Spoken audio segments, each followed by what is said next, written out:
Before I start, मुझे छोटी सी बात याद आ रही है, I want to share with you again. हालांकि हम लोग 10 मिनट बात कर चुके हैं इस पर। एक छोटी सी कहानी है, आप लिए जरूरी है जानना। नेपोलियन का नाम सुना होगा आप लोगों ने। हिस्टोरिकली मुझे नहीं पता इस कहानी में कितनी सत्यता है, लेकिन एक कहानी है। नेपोलियन को एक आइलैंड को जीतना था, एक आइलैंड को जीतना था, और वो वहां पर बार बार उसकी सेना जा रही थी और बार बार उस आइलैंड से सेना हार कर उसके वापस आ रही थी। तो it has become a question of his reputation now कि मैंने इतने युद्ध जीत डाले, अब मैं इसको नहीं जीत पा रहा हूं। तो it was a do and die for him now. अब यही सोचेगा कि हुआ क्यों बार बार हम लोग हारते हैं। दिस टाइम नेपोलियन थॉट कि this should be the last attempt for my self. And उसने जो अपना जो सेनापति था उसके कान में कुछ कहा। ठीक, युद्ध शुरू हुआ और इस बार नेपोलियन जीत गया। What was that? क्या कहा था उसने ऐसा? उसने कहा कि जैसे ही इस बार हमारी सेना आइलैंड पर पहुंचेगी तो जिन नावों से हम लोग वहां पर पहुंचे हैं उन सभी नावों को आग लगा देना। Meaning what? कि हमारे किसी भी सैनिक के लिए इंक्लूडिंग मी वापसी आने का कोई रास्ता होना ही नहीं चाहिए। We will remain on that island, जीते या हारे अब। यानी कि वापस जाने के सारे रास्ते बंद हैं। इस बार उनको पता था देयर इज नो बैक। तो इस बार जो लड़ने की स्पिरिट थी उन्हीं सैनिकों में, वो डिफरेंट थी और इस बार वो जीत गए। इससे पहले क्या था? उनके लिए there was always a way back, वापिस आने का रास्ता खुला हुआ था। तो उनके अंदर जो स्पिरिट थी वो वैसी नहीं थी जैसी होनी चाहिए थी। And same thing is with you guys. Litigation में जाने के जो जितने रास्ते हैं और किसी जगह जाने के जो रास्ते हैं, जब तक आप लोग बंद नहीं करोगे तब तक आप लोग इस युद्ध को नहीं जीत पाओगे। आपके अंदर वो स्पिरिट ही पैदा नहीं होगी। तो my strong suggestion is this, cut all those ways. पिछले जो रास्ते हैं जाने के, पीछे जाने की जितनी भी गलियां हैं, उन जितनी भी रोड्स हैं, उन सबको रोड्स को ब्लॉक कर दीजिए। फिर आप जिस स्पिरिट से पढ़ेंगे आपकी मेरे पास कोई ऑप्शन ही नहीं है। अब जब ऑप्शंस होते हैं आपके पास तब आपका माइंड डाइवर्ट होता है। जब ऑप्शंस बंद कर देंगे सारे, तब आप देखना कि आपके अंदर का जो जो जो रियल यू है वो सामने आएगा और फिर कुछ बचेगा नहीं। आप लोगों में से मेरी एक, सब लोगों ने डीपी देखी होगी, आजकल मैंने डीपी लगा रखी जस्ट फॉर यू। उसमें एक इंसान साइकिल चला रहा है, उसका एक हाथ कटा हुआ है और एक पैर कटा हुआ है। तो don't tell me you can't do it. जब एक इंसान ऐसी हालत में रेसर है, वही रेसर, तो प्लीज उस स्पिरिट से पढ़ना सीखिए आप लोग कि पीछे देखना ही नहीं है अब। And now one day we are going to become जज now, only date is to be declared. समझे आप? So please go with that intention. समझ रहे हैं आप बात? तो आई होप वो सिंसियरिटी आपकी क्लास में झलकनी चाहिए। आप don't think you have any other option, no option at all. सही है? फॉर एग्जाम्पल देखिए, मैं अपना कहता हूं, मेरे पास मुझे कई लोगों ने, मेरे वेल विशर्स ने कहा कि डोंट लीव योर जॉब, अपनी नौकरी मत छोड़िए, पहले स्टार्ट कीजिए इंस्टीट्यूट को, जब वो रनिंग में आ जाए तब छोड़ना। मेरे पास एक ही आंसर था इस बात का कि मैं कोई पीछे जाने का रास्ता देखने नहीं चाहता। स्ट्रगल आएगा, मैं डर जाऊंगा। मैंने पहले रिजाइन किया, बाद में एडमिशन्स लिए कि मैं अपना 100% अपने स्टूडेंट्स को दूंगा। अब मुझे पता है कि मेरे पास केवल एक ही ऑप्शन है, मुझे केवल और केवल इसी में सर्वाइव करना और इसी में एक्सेल करना है। I am doing that. ऐसे ही आपको सोचना पड़ेगा एक बार। लिटिगेशन के सारे रास्ते बंद। इसलिए कह रहा हूं कि आपके मन में डेली एक बार आती है बात ये कि कुछ और कर लेते हैं, कुछ जैक के बारे में सोचने लगते हैं, कुछ किसी के बारे में सोचने लगते हैं, कुछ किसी के बारे में सोचने लगते हैं। No other option, only one option, we will be जज। Please go to section 6, very very important for you, and you should read the chapter 4th in coming days along with this section. section 6 की महत्व यह है कि जब आपका chapter 76 से लेकर जो 106 तक है, section chapter number 4th dealing with the general exceptions, उसके लिए सेक्शन 6 है। सेक्शन 6 गाइड करता है how you should read the chapter 4th। जो चैप्टर 4th आने वाले टाइम पढ़ेंगे आप 76 से लेकर 106 तक, उसको आपने कैसे डील करना है, उसको गाइडिंग फैक्टर है आपका सेक्शन 6। तो please go to section 6, you have notes, see this. Section 6 नहीं, अदर सेक्शन भी, मतलब मेनली सेक्शन 6 तो है ये, और बाकी सेक्शन चैप्टर 6 जो है, सॉरी चैप्टर 4 जो है, कैसे कैसे गाइड करेगा पूरे को, देखो पढ़ो रहा इसको। Please read this section 6। Throughout this code, every definition of an offense, every penal provision, and every illustration of every such definition or penal provision shall be understood subject to the exceptions contained in the chapter entitled General Exceptions, though those exceptions are not repeated in such definition, penal provision, or illustration. This is the Barak language. Now to understand this, please see this slide.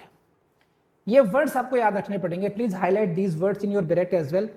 Every definition of an offence, प्रत्येक अपराध की परिभाषा एक। Every penal provision, Hindi में बोलेंगे दांडिक धाराएं, दांडिक provisions. And third is what, every illustration, हर एक उदाहरण। तीन बातें होगी, please focus on every word. Every definition, every penal provision and every illustration, तीन बातें हो गई। It shall be understood subject to the exceptions contained in the chapter entitled general exceptions, सामान्य अपवाद से संबंधित जो चैप्टर है उसके अधीन रहते हुए पढ़े जाएंगे तीनों। कौन कौन सी बातें? प्रत्येक परिभाषा, प्रत्येक दांडिक प्रावधान और प्रत्येक उदाहरण। इसको समझिए आप। जैसे फॉर एग्जाम्पल 378 में की डेफिनेशन अभी हम लोगों ने देखी, दोबारा देखते हैं। Whoever intending to take dishonestly any movable property out of the possession of any person without that person's consent moves that property in order to such taking is said to commit theft। तो ये definition है theft की, मैं detail में नहीं पढ़ाऊंगा इसको, एक सार समझना है कि यहाँ पर यह बताया गया है कि कब हम कहेंगे किसी व्यक्ति ने चोरी की, सही है। लेकिन अगर यही सारे काम, इसमें क्या है कि अगर कोई व्यक्ति किसी दूसरे की मूवेबल प्रॉपर्टी को बिना उसकी कंसेंट के उसके पोजेशन से अगर डिसऑनेस्टली लेने के लिए मूव करता है तो ये कहा जाएगा कि उसने चोरी की, ठीक है। इसमें यह कहीं नहीं कहा गया कि अगर यही कार्य 7 साल से छोटा बच्चा करेगा तो उसको अपराध नहीं माना जाएगा। आप समझ रहे हैं बात? ये बात कहीं नहीं कही गई इसमें कि अगर यही कार्य कोई एक पागल व्यक्ति करेगा तो उसको चोरी नहीं माना जाएगा। अगर ऐसा हम सब जगह रिपीट करते चले जाएंगे तो एक एक डेफिनेशन में हमें 30 प्रोविजंस ऐड करने पड़ जाएंगे, और जो आपकी आईपीसी इतने दिखती है वो आपको 30 टाइम्स मोर दिखाई देगी आपको। आप समझ रहे हैं बात को? तो this is the importance of section 6 कि जितने भी प्रोविजंस हैं आपके, those all shall be understood subject to the exceptions contained in the chapter entitled general exceptions। सामान्य अपवाद को चैप्टर है उसके अधीन रहते पढ़ा जाएगा। अगर ये तक बात समझ में आ गई है तो प्लीज रेज हैंड।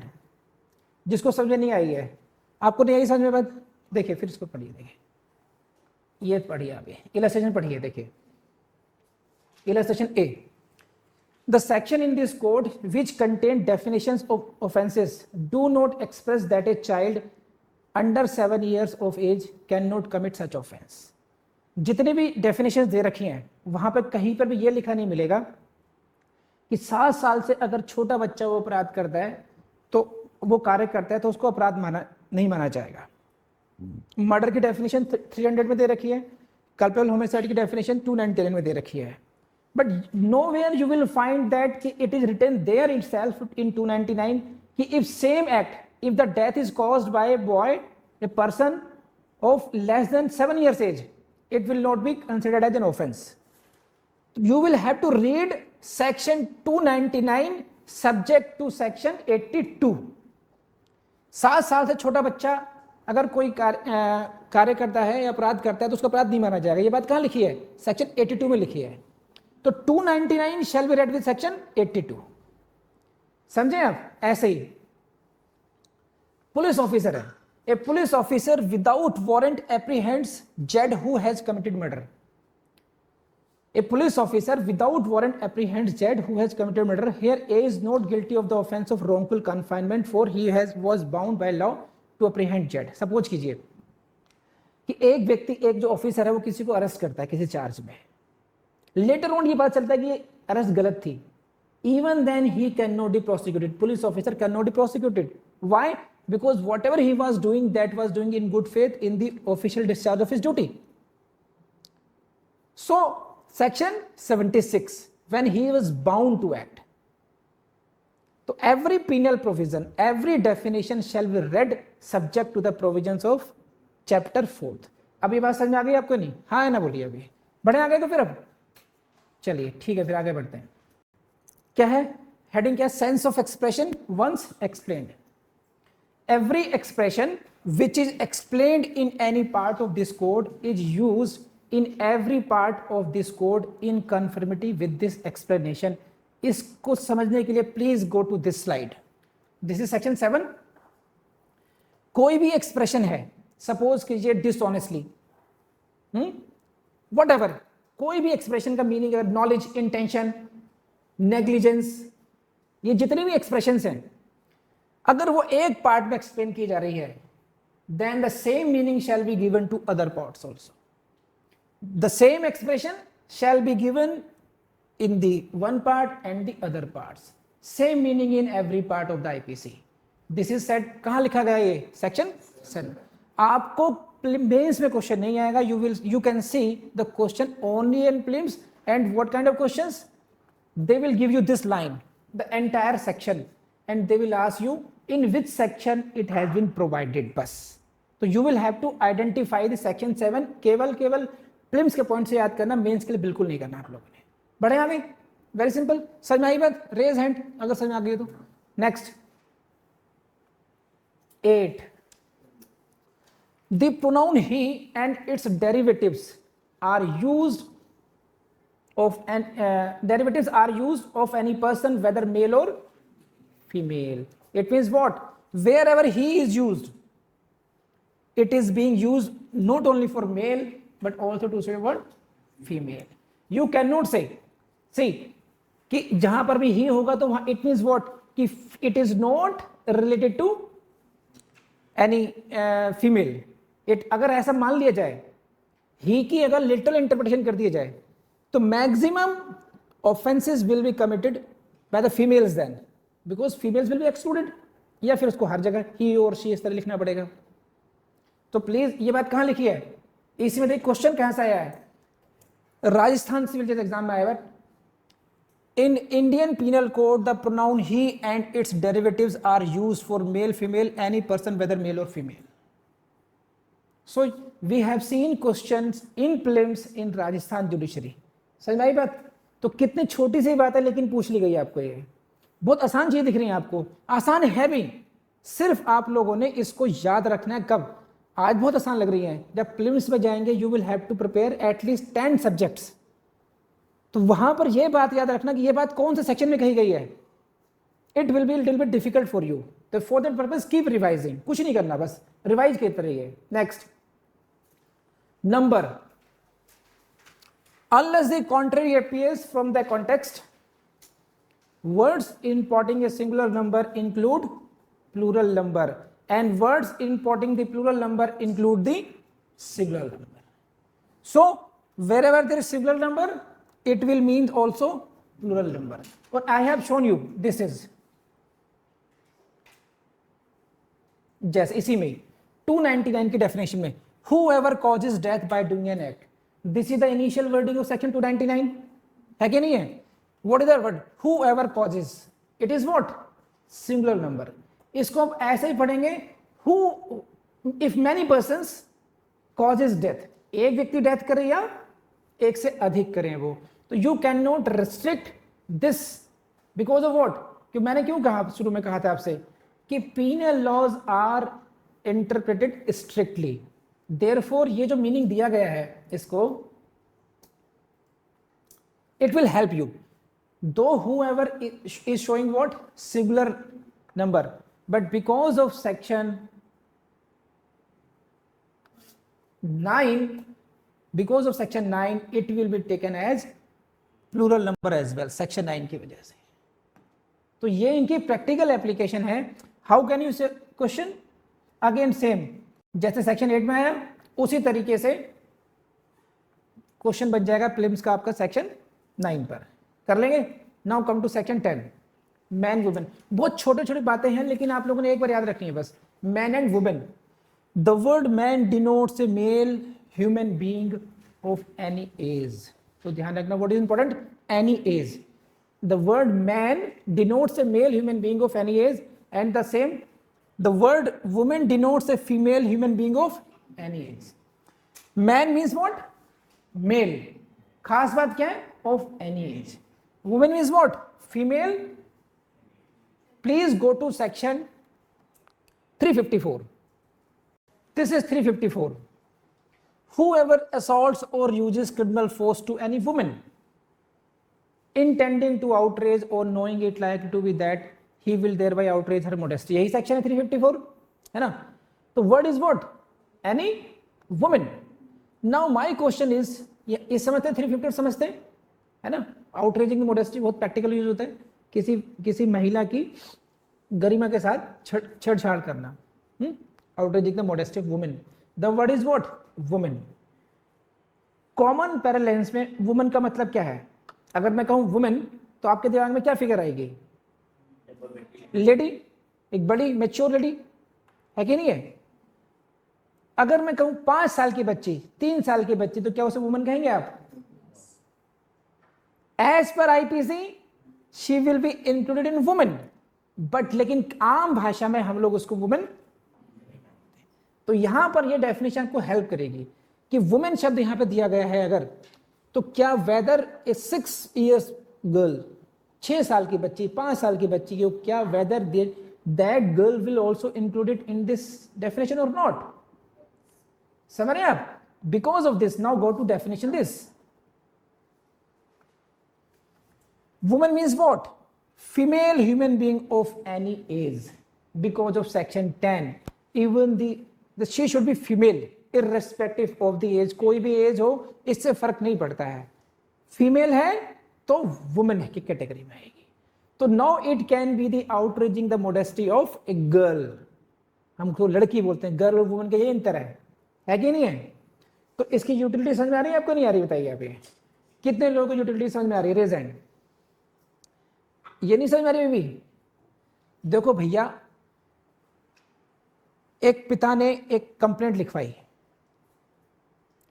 कि मेरी 4 साल की बच्ची के साथ इस व्यक्ति ने छेड़छाड़ की है, उसके पर्सनल ऑर्गन्स को गलत तरीके से हाथ लगाया है। ये बात समझ में आ गई? सो एक्यूज ने कहा कि section 354 will not be applicable in your case, क्योंकि यहां तो एक बच्ची है, दिस इज द गर्ल। 4 साल की बच्ची की आउटरेजिंग मॉडेस्टी का कोई सेक्शन है ही नहीं। क्यों? उसने कहा पढ़ लीजिए आप, this is section 354 and this is what, to any women.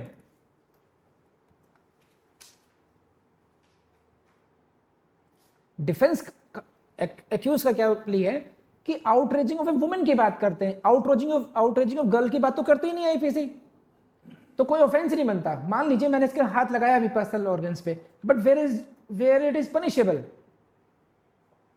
Then he will be explained कि mister go to section 10। The word women denotes a female human being of any age. Women का मतलब है female person irrespective of the age, and the girl is 4 years or 6 years or 24 years. She will be considered woman. Therefore, section 354 will be applicable in this case. अब समझ में आ गया? कोई रह गया सर? बढ़े आगे?